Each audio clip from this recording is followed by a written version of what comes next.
Please remember to like, comment, subscribe, and share. In the description of this video, you can find my compiled link. Through there, you can find ways to support the channel, my other social media, and more. I hope you enjoyed this video, and thank you for watching. How's it going, everybody? CJ here, back with another video. We're doing the first thoughts today. This first thoughts is on Gandalf the White. This card seems fantastic for in the 99 of a commander deck. I'm going to talk about that later. I'm going to start off by talking about him as a commander, because I think he could be a very cool mono white commander in either a legend style deck or an artifact style deck. There's some interesting synergies and some cool stuff you can do with this commander. The first category is legends. I'm going to be talking about Gandalf as a legendary tribal commander. Then artifacts, because he could also be a very good artifact commander. After that, we have some ways to flicker or blink your creatures to get additional ETBs. Moving on from there, I'm going to talk about some land synergy that works really well with this commander. There's some cool land synergies that I really like. And then a bunch of one-off cards and in the 99. If you wanted to build Gandalf as a legendary tribal commander, some of the legendary creatures or legendary cards you might consider that have ETB effects are Alharu's Solemn Ritualist. This card's interesting because it also has an LTB, a leaves the battlefield trigger. Technically it's a dies trigger, and it'll create a bunch of spirits. Daxos works well if you have a bunch of legendary creatures in your deck to trigger Daxos to then double with Gandalf. I have Vecna as an interesting little extra card draw. Legion's Landing, create an extra token. Linval the Preserver can gain you a lot of life and also create some 3/3 angels. Jeru, if you want to run a lot of planeswalkers, Jeru can get you 2 planeswalkers. Both Lorens have a great home in this deck, one of which is removal for artifacts and enchantments. You can blow up 2 things instead of 1, that seems fantastic. And the other one works really well, especially in a legendary creatures style deck, where every time it or a legendary creature enters the battlefield under your control, return target artifact from your graveyard to your hand, so you can kind of recurse multiple things all at once with Loren if you're running legendary creatures and artifacts in the same deck. Samwise gives you extra protection. It can return 2 things from your graveyard with Gandalf in play. The Mightstone and Weakstone provides a ton of different value. Yoshimaru can grow really big. And then there's a few cards that have leaves the battlefield triggers that work really well in this Legends deck, and those are Ayo, Yosei, and Weatherlight Completed. Since Gandalf lets you cast legendary spells as though they had flash, there's a handful of legendary cards that just become significantly stronger if they can be played at instant speed. For example, Hammer of Nazan becomes an instant speed indestructible spell. Karn Silex, since it enters the battlefield tapped, it becomes a very slow and televised board wipe. However, when you can cast it at instant speed, you can play it at the beginning of your opponent's end step, and then you untap it immediately and can use it without your opponent realizing that it's coming, which makes it significantly more powerful. Abdel Adrian becomes a way to protect any number of non-land permanents at instant speed. Seems really good and also creates a bunch of 1/1 tokens. Mangara. Similarly to Karn Silex, it can't be used right away and you have to wait until you untap. Being able to play it at instant speed and then immediately untapping with it, fantastic. Teo becomes an instant speed way to give yourself hexproof, which is kind of an interesting little idea there. The One Ring. ETB, you gain protection from everything until your next turn. That seems unbelievable at instant speed. And then at the beginning of your upkeep is when it triggers to put burning counters on it and then drawing cards, so this way you can kind of use it before anyone can remove it with exile effects. And lastly, Urza's Ruinous Blast becomes an almost one-sided board wipe at instant speed. Insane card in this deck, auto include for sure. There's also a handful of cards that just synergize well in a deck full of legendary cards. Some of those are Day of Destiny, Honor Worn Shaku, turn your legends into mana, Loyal Retainers, Mox Amber, Search for Glory, and Thalia's Lancers, Peregrine Dynamo, really cool in this deck, and Yomiji. Moving on to the artifact build. This commander works in the exact same ways as it did with Legends as it does with artifacts.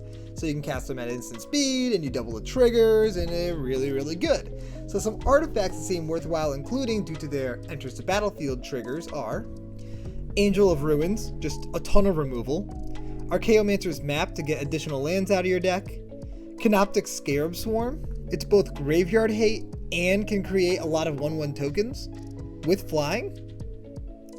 Circuit Mender has both an ETB and an LTB, which is beautiful for this deck. Coveted Jewel becomes 6 mana, draw 6 cards, and then you can tap it to add 3 mana, and just, if you can protect it, then boom, you just get to keep this thing. It's crazy. Super powerful in this deck. Filigree Familiar, similar to Circuit Mender. Meteor Golem, just removal. Minion Reflector and Mirror Works to get extra triggers. Battle Ball can make a ton of tokens. Sad Robot, get you more lands, and then Wedding Ring, give an additional person a wedding ring, seems kind of fun. That seems like a really interesting little dynamic. In addition to the ETB creatures, there's more Leaves the Battlefield creatures, or Death Trigger creatures, or something like that, that will also get their triggers doubled by Gandalf. Those cards are Junk Diver and Mere Retriever, to get stuff back from your graveyard. Norn's Wellspring, which lets you scry a lot and draw cards. Wormcoil Engine, create additional tokens. Slagstone Refinery can create a bunch of Power Stone tokens, and that just is essentially ramp, especially in an artifact-heavy deck. And Thopter Shop, additional card draw. Thopter Shop also creates tokens. I love that card. It's just a very fun card. Next on the list is artifact cards that are significantly stronger because you can cast them at instant speed. Those cards include Duplicant, instant speed, double exile.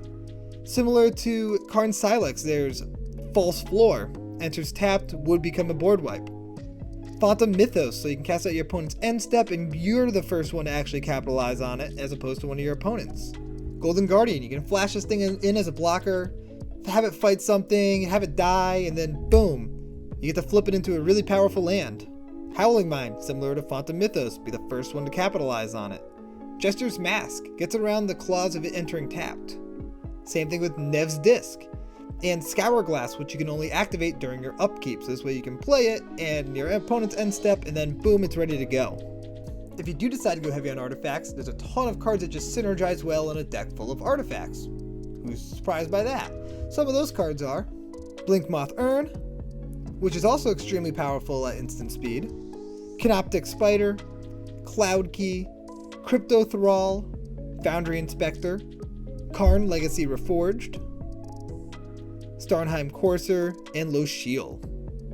Moving on to the next big topic, Flicker and Blink cards. Because you're going to have a lot of ETBs, this way you can get those ETBs again and again and again. There's a handful of cards that can flicker either legendary creatures or artifacts pretty easily, and those cards are Against All Odds, Felidar Guardian, Flicker, Flicker Wisp, Glimmerpoint Stag, Guardian of Ghirapur, Scroll Shift, Teleportation Circle, Eternal Wanderer, and Touch the Spirit Realm. Teleportation Circle and Eternal Wanderer are fantastic because you get to do it every turn, and Touch the Spirit Realm is nice because it also acts as a removal piece if needed.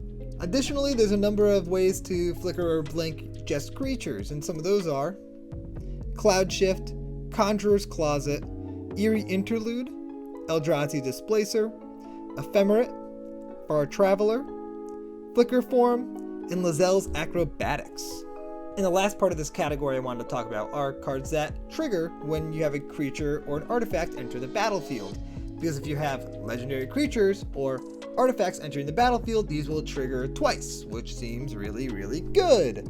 Some of those cards are Preston, Angelic Course, Blessed Sanctuary, Cathar's Crusade, Rumor Gatherer, Tassia's Welcome, and Welcoming Vampire. A lot of these are card advantage, some of them grow your creatures, some of them gain you life.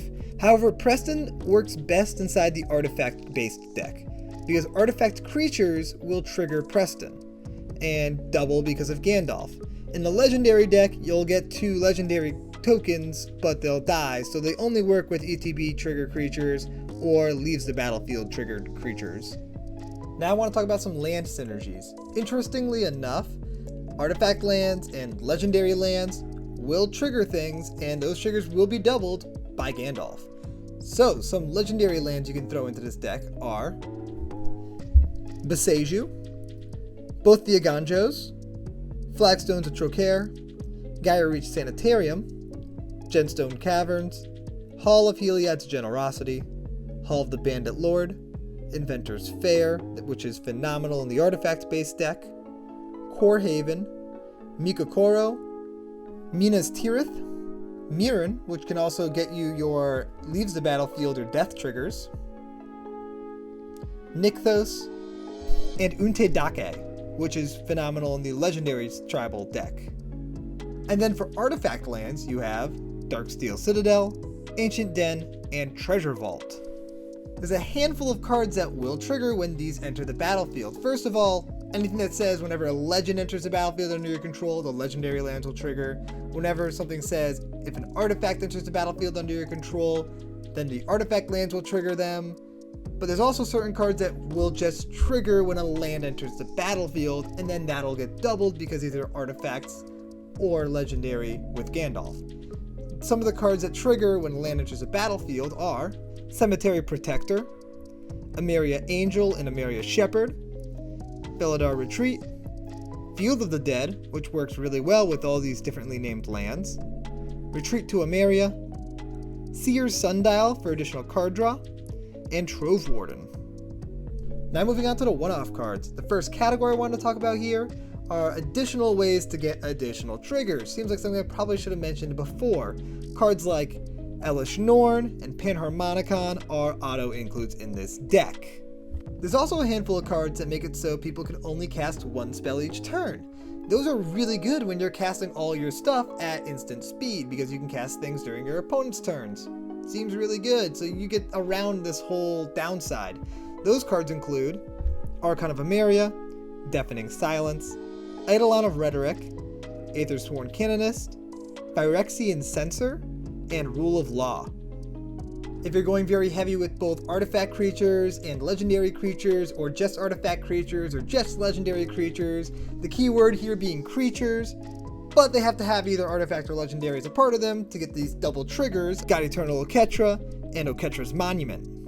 Mycosynth Lattice seems super cool in this deck because every single card you cast will be an artifact, so you get double triggers on everything you cast, and everything you cast has instant speed, and that seems super good in this deck. Just phenomenal. All your lands are now artifacts and trigger all your artifact stuff. Mycosynth Lattice seems nuts inside this deck. It seems great with this commander. And there's a few cards that care about historic permanents, and legendaries and artifacts are both historic. So those cards are Tashar and Weatherlight. The last thing I wanted to talk about is in the 99. Where would you put Gandalf? What decks do you have that Gandalf would want? Well, some commanders that would like Gandalf are Osgir, Breya, Urza, Oswald, all these artifact commanders in white. There's some legendary tribal cards that would really like it, like Joda, Dahada, Ratadrabik, both Captain Sisseys, Shanid, Kethis, and Kadric.